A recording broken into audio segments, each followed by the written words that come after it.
Greetings and salutations, everybody. Welcome to another episode of Mama Rue's Ancestral Musings. If you are a new listener, thanks for checking out my little podcast today. And if you are a returning listener, thank you so much for coming back. Thanks to everyone that is following me, giving me feedback on the Spreaker, reaching out, asking questions. I appreciate you all. I love engaging and interacting with you about these kinds of things. I want to make note of a correction.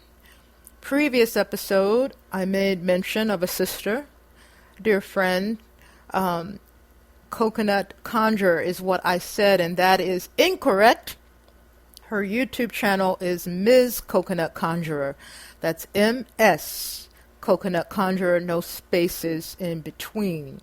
So if you type that into the search on YouTube, you will find her YouTube channel and see the array of beautiful videos that she has available on a wide variety of topics dealing with spiritual work in the ancestral way. So please check out Ms. Coconut Conjurer. Today's topic is about spiritual protection. If you are not familiar with this type of work, this is an episode for you, especially. I have you in mind. This can go a lot of ways. There are levels to this, but I am going to try to keep what I talk about on a level that you've never heard it before. And even if you may already be familiar with the practice of spiritual protection, you might learn something new. So what is spiritual protection? What does it protect us from? Why do we need to do this?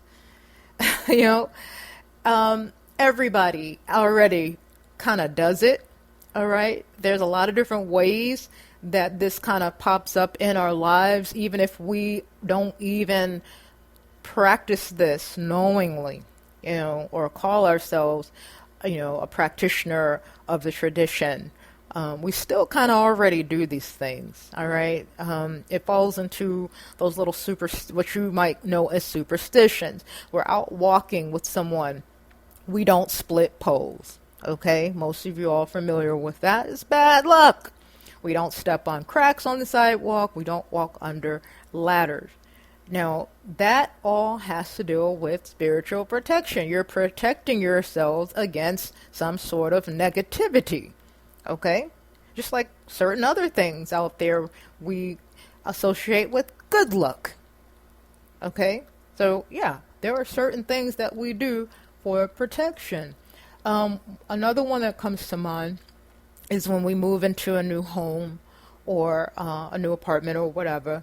There are just certain things that we do traditionally. Okay? Some people call it, baptizing or christening or whatever you want to call it. We tend to first physically clean, most of us will physically clean our new dwelling. And some folks will actually go out and buy a brand new mop or a brand new broom to do this. And some folks might even sprinkle salt on the ends of that broom. And some folks might even spit on that broom. We might do things like put horseshoes above the front and back doors, okay? That's a form of spiritual protection. We put up wind chimes, usually in the front and in the back, on the back porches, around the back doors and the front doors. That is also a form of spiritual protection, particularly the chimes made out of reflective materials like mirror. Okay, this goes back to the Congo.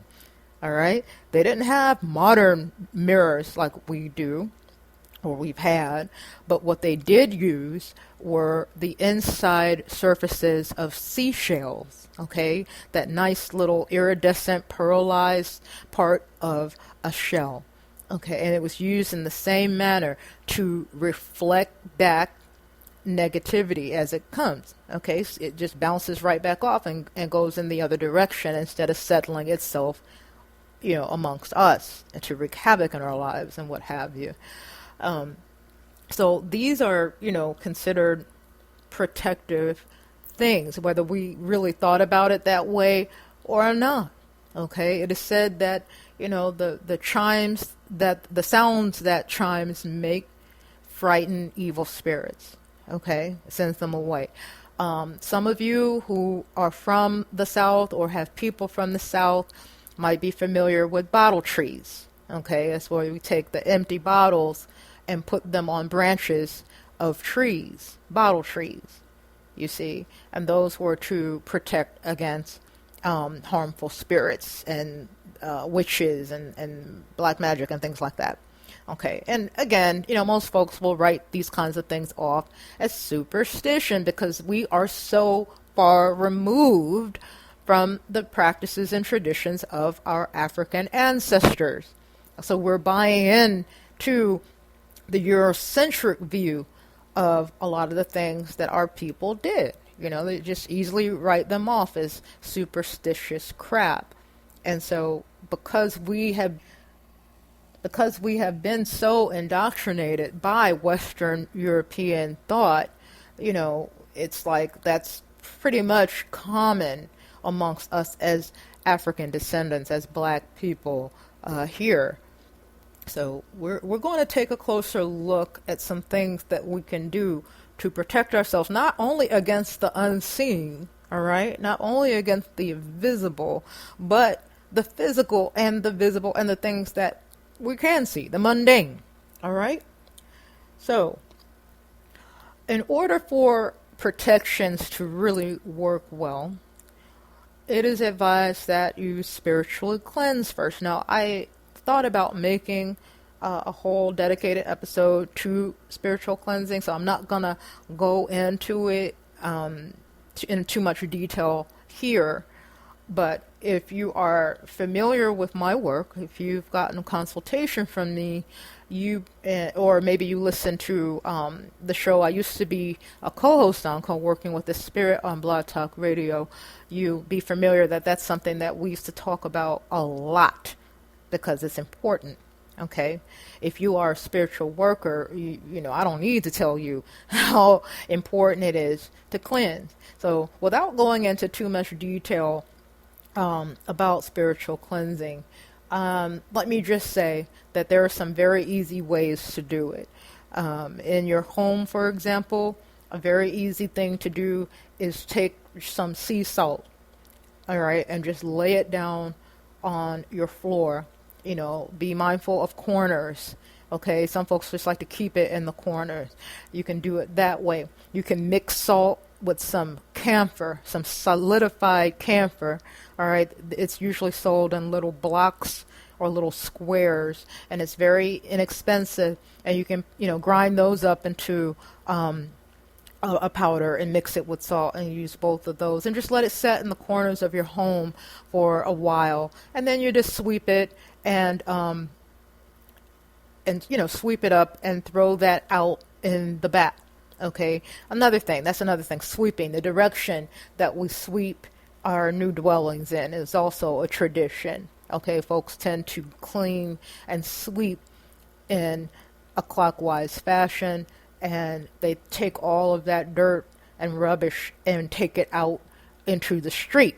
Okay, some people do it in the front, some people do it in the back. It just depends on where your people are from. And another thing that folks like to do is burn incense throughout the home. Okay, they will take the incense in a burner and move from room to room and smoke up the house, or they'll just burn it in a central location like the kitchen and leave all the doors and windows shut and leave the house, and then after a while come back and then open up all the windows and doors and allow all of that to leave the home.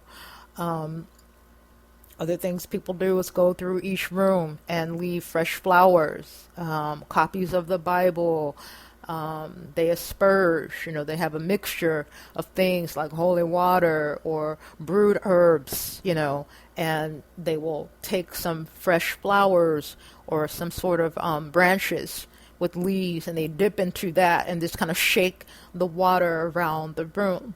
Now, if you've got carpet, you might not want to do wet mopping, but a lot of people do wet mopping on their floor surfaces with a combination of water, their first urine of the morning, okay? And if folks are too peeved out about that, they will use lemon ammonia, things like camphor, add a little camphor spirits in there, and just go ahead and mop. After they cleaned up all of that, they mop. And if you've got rugs and carpets that you can't wet mop, you can just do this spurging.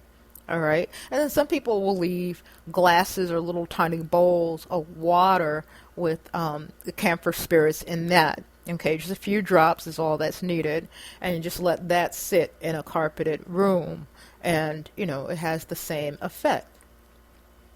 So we do these spiritual cleansings to get rid of residual negativity, okay? And this is important, but I will go into more detail about spiritual cleansing in another episode. This one is about spiritual protection, okay? Now, I started out talking about how we kind of absentmindedly do little protections on ourselves, protect your money, don't ever put your purse on the floor, that's a form of protecting, in terms of our money, our currency, our livelihood in some cases. So, yeah, don't put your purse on the floor, Let's see. Spiritual protection against the seen and unseen. Now, one of my favorites is a powder, and it involves ancestral dirt. And that's dirt that I obtained from the graveyard where my people are buried. Okay?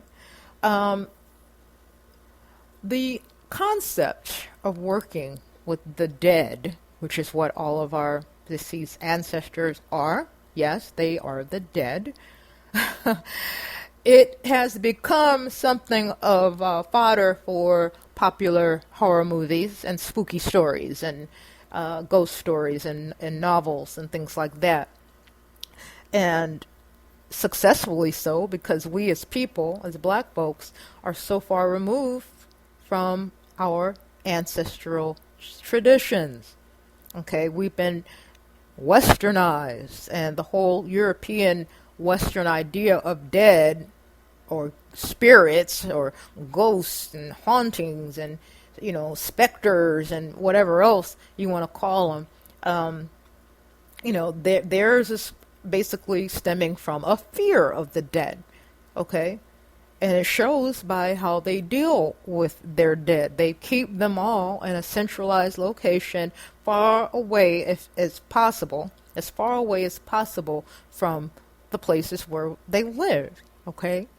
Whereas in African traditions, that is just not so. In the traditions of our West African ancestors, the dead are not, put away, far away from the living, okay? They're interred in the earth pretty much close to where the living dwell, okay?